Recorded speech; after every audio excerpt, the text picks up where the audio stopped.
He loves his mom. He just doesn't love the mushy dancing and mushy songs. What is that man going to do? He has not one, not two, but 3 daughters he will probably have to mushy dance with at their weddings one day. Poor man. Ruth's story is about to get a little mushy. For you hopeless romantics, you'll love this part. But I don't want us to get caught up in the mushiness and miss what I consider one of the most powerful sentences in this whole story. In the last chapter, we saw the great #humblebrag moment. Ruth's ability to stay open to what God was doing and go low was working in her favor with Boaz. He told her he saw how awesome she was, and Ruth never had to say a word. And now Boaz offers Ruth these words of blessing. Ruth chapter 2 verse 12 says, "May the Lord reward you for what you have done, and may you receive a full reward from the Lord God of Israel, under whose wings you have come for refuge." So sweet. But I want us to dig deeper into the part that says, "under whose wings," because there's nothing mushy about that part. This is the part I consider one of the most powerful statements in the entire book of Ruth. And understanding this statement will help us even more as we continue to unpack this third habit. She stays open to the movement of God. What are these wings? My feet have been going in the church doors since before I could walk in. I have sung all the songs about being under the wings of God. I have read all the pretty graphics with the Psalm 91:4 verse. He will cover you with his feathers. You will take refuge under his wings. His faithfulness will be a protective shield. But you guys, can I just be honest with you for a second?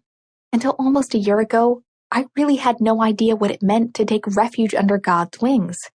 I mean, it sounded like a nice thought, but I was totally clueless about what it actually meant. So at first I wondered if maybe the Bible described God with having wings. Nope. Then I wondered if it was referencing the angels that the Bible describes as surrounding us with protection. Nope. I know, I just took us to a whole new level. Hold on, we're coming back down.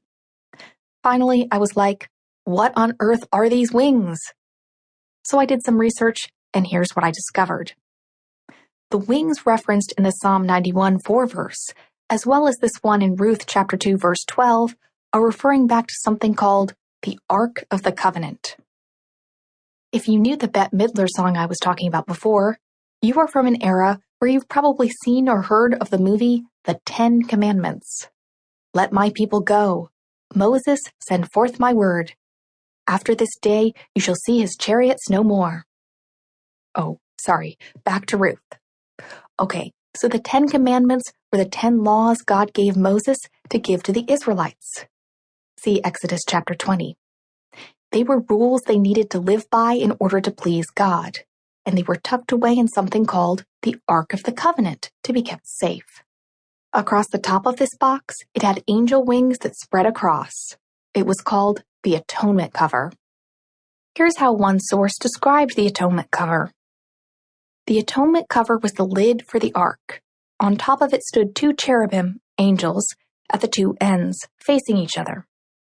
The cherubim, symbols of God's divine presence and power, were facing downward toward the ark with outstretched wings that covered the atonement cover. The whole structure was beaten out of one piece of pure gold. The atonement cover was God's dwelling place in the tabernacle. It was his throne, flanked by angels. Those wings covered the presence and power of God. Things have changed for us since the 10 Commandments were put into place for the Israelites. We no longer have to go to a special place to experience the power and presence of God. And we no longer have a list of rules and regulations to follow for God to love us. Through Jesus, God invites all of us to live under this same type of covering in our everyday modern lives. You can experience the presence and power of God in the carpool line with screaming kids, at the gym, with your husband, and at your job. This is exactly what happened to Ruth.